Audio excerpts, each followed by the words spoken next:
There are two ways of growing in the Word.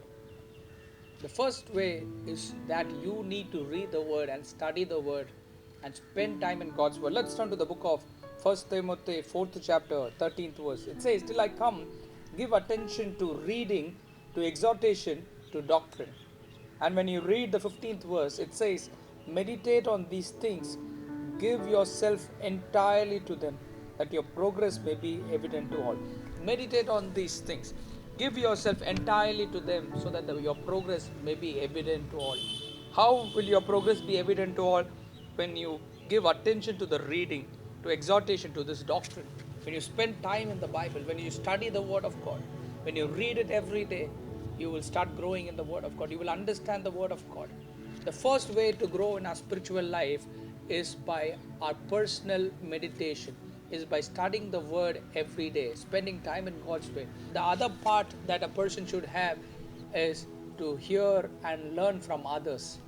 Let me show you an example that is written when Paul writes the letter to Timothy in 2 Timothy 2nd chapter 2nd verse.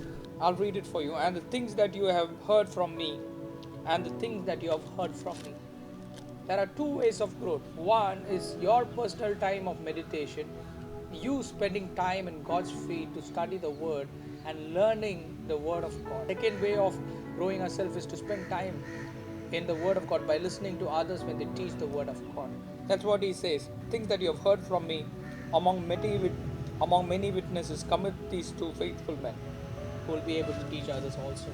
Today I would encourage you, either of this, when it starts missing, our growth will not be evident to all. If any one of this misses in our life, we will not grow to the fullest of form.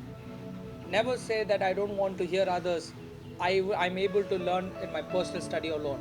Never say that. You will miss many things which others have learned, and we need to learn from others. At the same time, never say that I will not read, but I've learned from others. You need to spend time personally at the feet of God by studying the Word, so that you can. It is like two wings. You need to have equal experiences in both, so that you will have a fruitful life.